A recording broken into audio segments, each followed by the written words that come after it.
Ladies and gents, welcome back. Pierre Poilievre is striking back at the media and, well, Justin Trudeau's Liberal Party for pushing the idea that he's pushing conspiracy theories. Yes, they labeled him a conspiracy theorist over the weekend with this article that many other news outlets have picked up. I ran a story about this yesterday, but Pierre Poilievre's Conservative Party embracing the language of mainstream conspiracy theories. And this is because he's been talking largely about the World Economic Forum and the fact that many Canadians are concerned about the influence that the World Economic Forum has had on Canadian politics over the past 8 years. And, well, some of the policies that are being put through are not the policies that, well, the constituents would like their MPs voting for or introducing in Parliament. Instead, this is something largely that's pushed by, well, the World Economic Forum. Now, Pierre Poilievre has been expressing his concern because he's, running for office and he's trying to represent the people of the country and the concerns that they have. Nonetheless, this is a conspiracy theory. Of course, the Great Reset was a conspiracy theory up until the fact that it wasn't a conspiracy theory. In fact, it's a book that was written by Klaus Schwab himself. I have a copy of the book here. It's the COVID-19, The Great Reset, written and published by Klaus Schwab. He also has another book where he talks about the great narrative that he's pushing forward. Now, these aren't conspiracy theories. These are facts. Now, whether or not they have that much influence in our country is that's another topic we can debate, but this is the reality of the situation. Now, Pierre is fighting back against this. He's saying he slams the media, Trudeau media, after legacy outlets run a hit piece accusing him of embracing conspiracy theories. It's from the Post Millennial. Where over the weekend, a number of legacy media outlets published a Canadian press hit piece against Pierre Poilievre, accusing the Conservative Party leader of pushing the language of mainstream conspiracy theories via his criticism of the World Economic Forum. Pierre Poilievre slammed Trudeau's media for attacking him and opting to discredit his claims by branding them conspiratorial in nature instead of producing a counter argument. I just gave you a good argument for why this isn't a conspiracy theory. This is people in a lobby group actually putting out literature saying that they're going to take over governments. I mean, this is, what do? You can't deny this. Nonetheless, Pierre Poilievre put out a tweet saying Trudeau media are desperate to stop this continued downfall. Today, CBC News Services CP wrote a hit piece on me because I dared criticize the World Economic Forum, a group of multinational CEOs and powerful politicians that push their interests. I work for the people.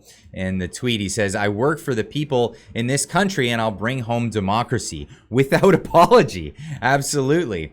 There's no apology in there. Now, they haven't gone, they've gone even further, even to label his running mate for the Conservative leadership and also his fellow MP, Roman Baber, as being an alt-right person after winning the Conservative nomination. Now, there's all these tweets that went out. Again, links in the description down below. But here's Mark Garrettson, a sitting MP on the Liberal side, saying, so just so we're clear how far Poilievre has taken the federal Conservative Party to the alt-right, this guy is his candidate.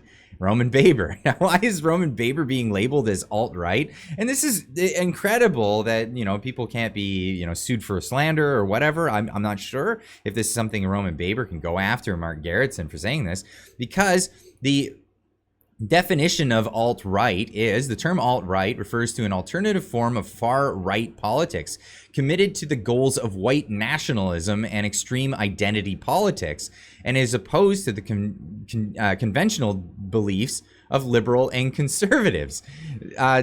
If you listen to Roman Baber, he doesn't say any of these things. He's not an identity politics guy. In fact, I would say that the guys like Garrettson are identity politics guys. They embrace the ideas of intersectionality and feminist stuff, whatever. Anyway, Baber has built an image on politics advocating for civil liberties and his belief in democratic conservatism. That doesn't sound like alt-right to me. In 2018, Baber was elected as a progressive conservative MPP before he was expelled from caucus in 2021 after publicly advocating for a balanced response to the COVID-19 pandemic and an end to lockdowns and mandates, which he viewed as harmful. Hey, sounds like my kind of guy. You know, somebody who advocates for more freedom and less government control. Doesn't sound outright to me. Doesn't sound like someone who's engaging in identity politics. It sounds like somebody who's concerned about freedom and the pursuit of that. After Aaron O'Toole had been turfed by the CPC leadership in February 2022, Baber had launched a campaign for the CPC leadership, centering his message on democratic values and civil liberty concerns. He was on the ballot running against Pierre Poilievre for the leadership of the Conservative Party. Of course, Pierre Poilievre took that leadership, but many people voted for Baber in that election, myself included. I put him on the ballot as well as Pierre, because you have multiple choices on those ballots. But that's that. I like what he had to say, so I put my vote towards him, and I know a lot of other people did. But let's talk about conspiracy theories. So Mark Gerritsen obviously running his mouth on Twitter here, but Andy Lee saying the Liberal government insider ties to the World Economic Forum is just a big right conspiracy theory, right?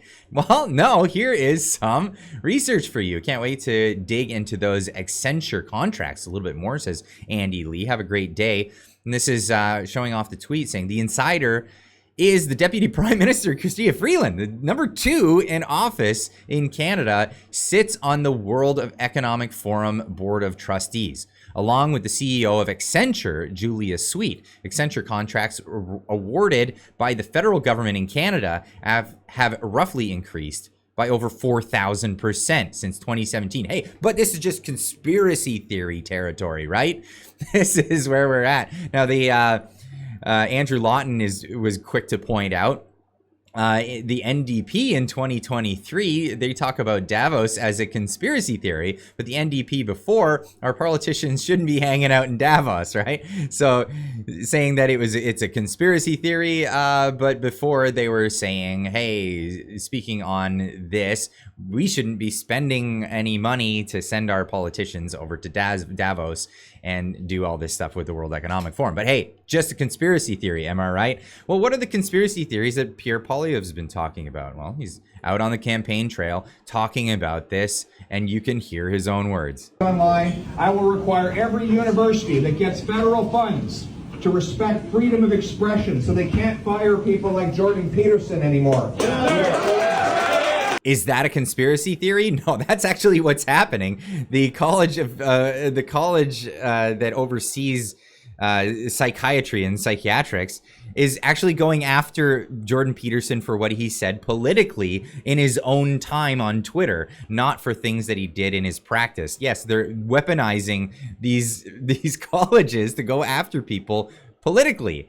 Of course, this is horrible. This is a thing that's happening.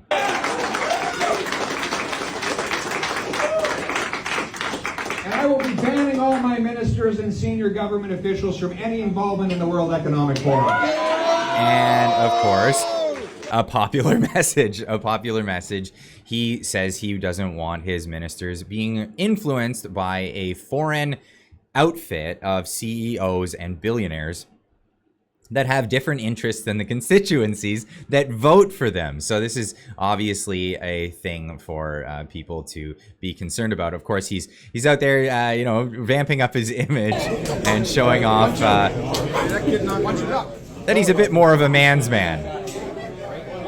And so that's what's going on. It's working, but it's not the same sort of image that Justin Trudeau's been putting out with his own conspiracy theories of his own. And here's one that he's been pandering for a number of years. That it's great that you're raising your daughter to be a feminist and to think about gender equality and know that she can do anything, but you got to raise your sons as well to be feminists and to support their sister. And girls, around the world, include men in the conversation on women's equality. If you think about it, we're in a situation where men are unfairly given more opportunities, more power, more weight to what they say and do because we have an imbalance in our society. Well, the men have to be encouraged and brought along to use that extra power and weight we give them to be part of making equality happen.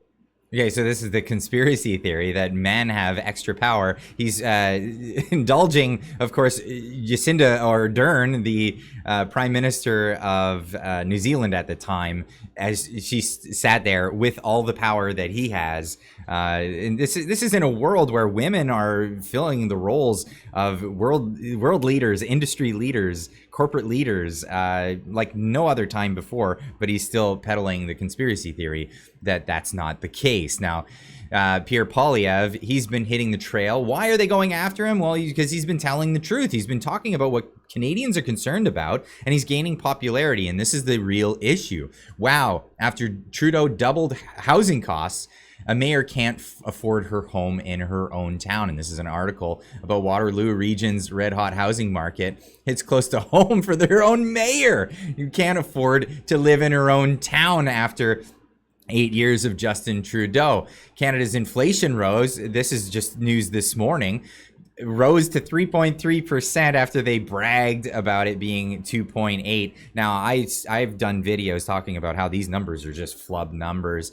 They eliminate things from the basket of goods so that it makes the numbers look better. But 3.3%, we're looking at food inflation at over 10% anymore. This is just ridiculous that they're giving us these numbers, because the things that people care about, the things that people are purchasing on a daily basis are going up by leaps and bounds beyond these numbers. But here we have it from the National Post saying the permanent decline of Canada's living standards. Canada's living standards are poised to drop even as virtually every other country gets richer. And these are the conditions that we're having right now. And of course, Pierre Poilievre is saying Canada's broken. Justin Trudeau says stop calling it broken. Justin Trudeau is upset that I'm saying things are broken. Maybe he should stop breaking them. That's where we're at. That's where we're at with this in Canada. But where are some of the other conspiracy theories? Well, yeah, we have the, it's not even a conspiracy theory, it's a fact. The government of Canada admitted that they have $105 million contract with the World Economic Forum for the known traveler ID. Yeah, that's right. Digital ID that they're trying to bring in. This was the next step after Arrive Can. They brought in the Arrive Can app, which was the trigger for the truckers to say enough is enough. We're done with these mandates. And they brought on the Freedom Convoy. Now, you know, some people disagree with what the truckers did. Many people agree with what the truckers did. But here's the deal. It would have kept going had the truckers not done what they did during the convoy. But this is the way things have been going, and this is why we see so much more support for the Conservatives at this point, because they're speaking the language of the everyday person. They really just, most people care about their economic woes than they do about intersectionality, or they do about feminism, male feminism, or any of these pet projects by Justin Trudeau. And especially when he's peddling, again, more and more of conspiracy theories towards this stuff. And what is he promising us? He's promising us more of what came before. And here it is in his own words on how he's gonna how he's gonna do things for these other things that are his pet projects. What we learned from this COVID crisis, we will be applying to the climate crisis, to the housing crisis, to reconciliation, to making sure that everyone has good jobs and careers that carry them through and create opportunities for their kids. What we saw happening through the COVID crisis, we can expect more of that during the climate crisis that they've been pushing on us so much. Despite the weather being quite moderate this summer, it is being announced on us that it is in fact a crisis, and that we need to do something about it. So if we continue in Canada with Justin Trudeau, we're going to expect more of what we saw during the the COVID crisis with lockdowns. But anyway, leave a comment in the comment section down below. Let me know what you think about this whole scenario of conspiracy theories. Are you a conspiracy theorist because you just read newspapers, perhaps, and you see what's going on around the world and what influence is being peddled? Let me know in the comments, and we'll see you in the next one. Keep on trucking.